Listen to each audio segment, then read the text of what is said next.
Bismillahirrahmanirrahim. Assalamualaikum warahmatullahi wabarakatuh. Apa kabar teman-teman semua SD6? Semoga sehat selalu dan selalu dalam lindungan Allah Subhanahu wa taala. Dan di pekan ini kita akan sama-sama belajar tentang rincian dari yang kemarin kita pelajari tentang qada dan qadar. Jadi di sini salah satunya itu adalah memiliki sikap tanggung jawab. Ya, bisa dilihat di modul yang sudah aku buat. Nah, kita langsung aja masuk ke dalam pembahasan karena waktu yang singkat. Nah, tanggung jawab itu apa sih? Nah, tanggung jawab itu adalah keadaan wajib. Keadaan wajib menanggung segala sesuatu. Nah, artinya berani berbuat, berani tanggung jawab, gitu kan. Baik itu secara sengaja ataupun tidak sengaja, kayak gitu. Nah, demikian makna tanggung jawab. Nah, tanggung jawab itu, secara rincinya gini. Tanggung jawab itu adalah kesadaran manusia akan tingkah laku atau perbuatan yang dia lakukan secara sengaja ataupun tidak sengaja, gitu. Jadi segala sesuatu yang diperbuat, gitu kan, dalam perbuatan apapun, baik ataupun buruk, sengaja ataupun tidak disengaja, itu pasti ada tanggung jawabnya, gitu. Misalnya si A mencuri, berarti dia harus tanggung jawab. Nah, pertanggungjawabannya itu apa? Nah, kalau seandainya tertangkap, gitu kan, ya mungkin bisa dipenjara, kayak gitu. Nah, kemudian dia belajar, kan? Nah, ini contoh, dia belajar dengan baik, gitu kan. Berarti dia harus tanggung jawab, gitu kan. Nah, tanggung jawabnya itu apa? Nah, berarti ketika dia sudah menjadi orang yang pintar, nah dia itu harus mengajarkan apa yang sudah pernah dia pelajari dulu, gitu. Nah, kemudian tanggung jawab juga berarti perbuatan berbuat sebagai perwujudan kesadaran akan kewajibannya. Nah, jadi setiap pekerjaan itu, baik itu kewajiban ataupun bukan kewajiban, itu tetap menjadi tanggung jawab dia. Nah, kewajiban kita sebagai manusia itu apa? Ya kan? Nah, kewajiban kita sebagai manusia itu dalam konteks agama yaitu beribadah kepada Allah. Nah, kalau dalam konteks kekeluargaan, anak harus patuh kepada orang tua. Nah, kalau seandainya orang tua memberikan nafkah kepada anaknya, gitu. Itu contoh simpelnya. Nah, tanggung jawab adalah ciri manusia beradab, gitu. Karena orang yang tidak beradab tidak punya tanggung jawab. Contohnya apa? Nah, biasa kalau seandainya teman-teman ke pasar, gitu kan, ataupun ya kemana lah, pasti ada di pinggir jalan itu orang yang nggak sehat akalnya, gitu kan.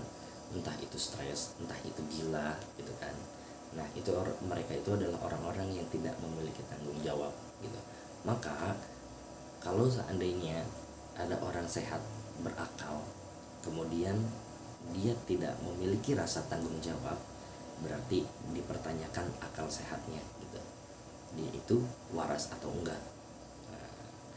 Ia menyadari pula bahwa pihak lain memerlukan pengabdian dan pengorbanannya. Nah, artinya segala sesuatu yang pernah dia tahu, gitu kan, yang pernah dia pelajari ataupun tahu dari pengalaman orang lain, ada orang yang datang kepadanya kemudian minta pendapat, nah kita tuturkan, gitu. Kita tuturkan, kemudian kita kasih tahu nasihat yang baik, gitu kan. Nah, kenapa? Itu merupakan salah satu pengabdian, gitu kan, ataupun pengorbanan. Nah, pengorbanan apa? Pengorbanan waktu, gitu kan. Nah, pengabdiannya itu tadi, ya. Kemudian apabila ditelaah lebih lanjut, tanggung jawab merupakan kewajiban dan beban yang harus dipikul ataupun dipenuhi. Jadi kita sebagai manusia itu semuanya pasti memiliki tanggung jawab, gitu, dalam hal apapun. Nah, tanggung jawab bersifat kodrati, artinya sudah menjadi bagian kehidupan manusia, baik yang hidup di timur ataupun yang hidup di barat ataupun yang hidup di selatan ataupun di tempat lain sebagainya, itu pasti mempunyai tanggung jawab, gitu kan. Yang tidak punya tanggung jawab itu tadi orang yang pikirannya nggak sehat. Kemudian binatang pun mungkin punya rasa tanggung jawab, gitu kan.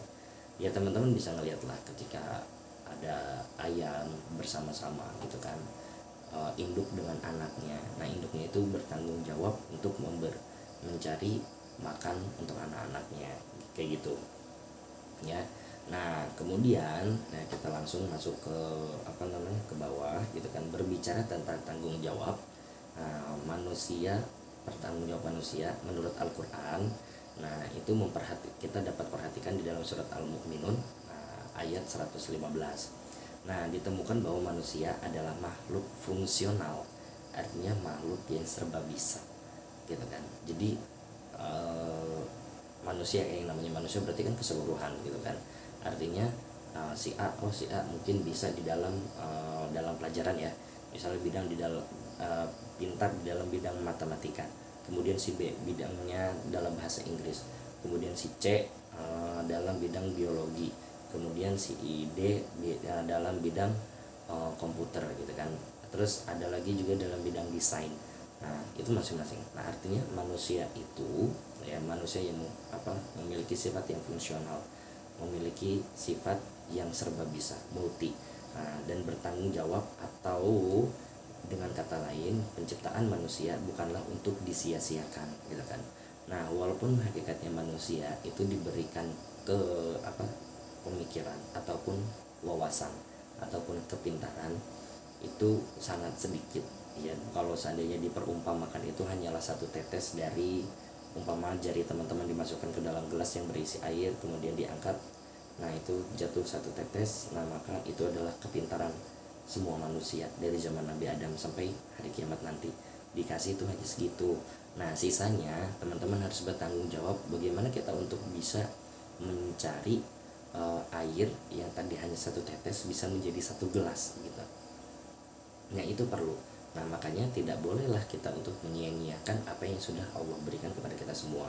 Nah tanggung jawab manusia, tanggung jawab manusia tersebut meliputi tanggung jawab kepada Allah Subhanahu Wa Taala pencipta dari terhadap diri pribadi, kemudian keluarga, masyarakat, bangsa dan negara, serta tanggung jawab terhadap alam. Nah karena teman-teman juga termasuk salah satu dari siswa di sekolah alam, nah jadi tumbuhan ya yang ada, baik itu yang ada di sekolah ataupun yang ada di rumah, itu harus dirawat. Itu merupakan tanggung jawab teman-teman untuk merawatnya, seperti itu. Baik teman-teman, semoga bisa dipahami apa yang sudah aku jelaskan ya. Ya harapannya semoga teman-teman sehat selalu ya, dan sebelumnya juga sama-sama berdoa semoga wabah ini ya yang sangat meresahkan orang gitu kan, itu diangkat oleh Allah secepatnya gitu kan, supaya ya teman-teman bisa backpack nanti gitu kan, bisa senang-senang bareng, bisa kumpul bareng lagi seperti itu. Baik, kurang lebihnya mohon maaf. Wassalamualaikum warahmatullahi wabarakatuh.